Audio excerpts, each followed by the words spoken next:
there's this interesting debate, isn't there, which I think has come out of experimental economics, which has been, you try and create these simulations in the classroom where you're giving students small amounts of money, real money, to try and get them to see how that influences their behaviour in different situations.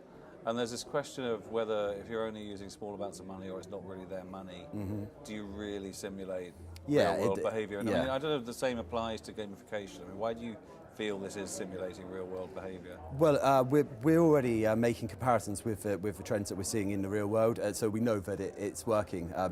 We spent a long time working on the game balancing to make sure that it would be representative. And yeah, I mean, like I say, the proof is in the pudding. We can see it actually happening.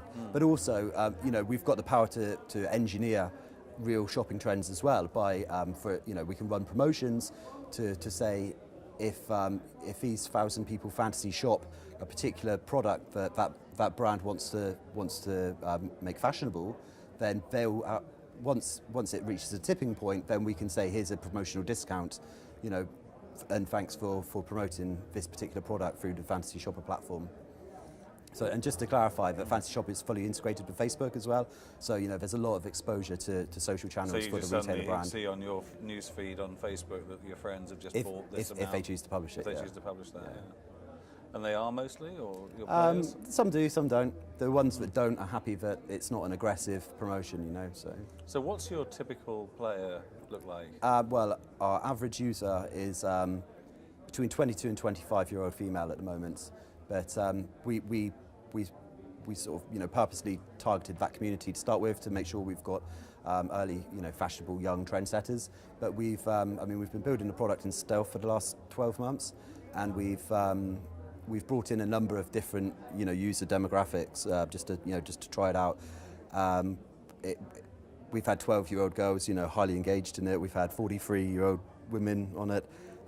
The whole dev team all the guys are kind of addicted to it as well. So it isn't just a girls' thing? No. I mean, that's when we knew we had a good product. When you've got a team of geeks not really into fashion, all sitting around there getting kind of excited about it. But that's when. But is that affecting their shopping patterns? Are you now getting these well-dressed geeks? Yeah, absolutely. Seriously? Yeah. So one thing that we've sort of coined right from the start is we looked at the psychology behind shopping, particularly in fashion, and we believe that what it comes down to is people would like to have their purchase decisions validated.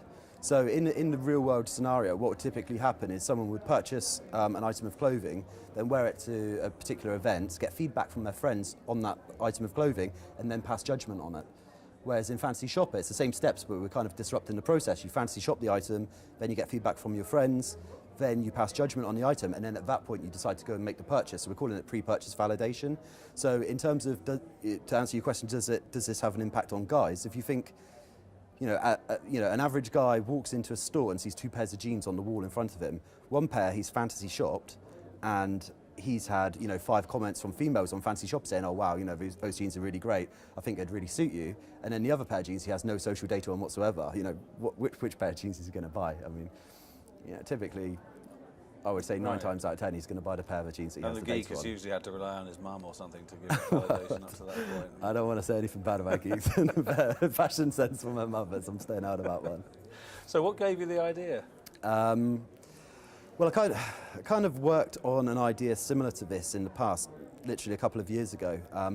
What I wanted to do was to reward offline peer-to-peer marketing. So, for example, if I buy a pair of shoes, and then my friends see the shoes that I'm wearing, and they say, wow, nice shoes. I haven't seen that brand before, and then they go ahead and make a purchase from that brand or even that particular shoes.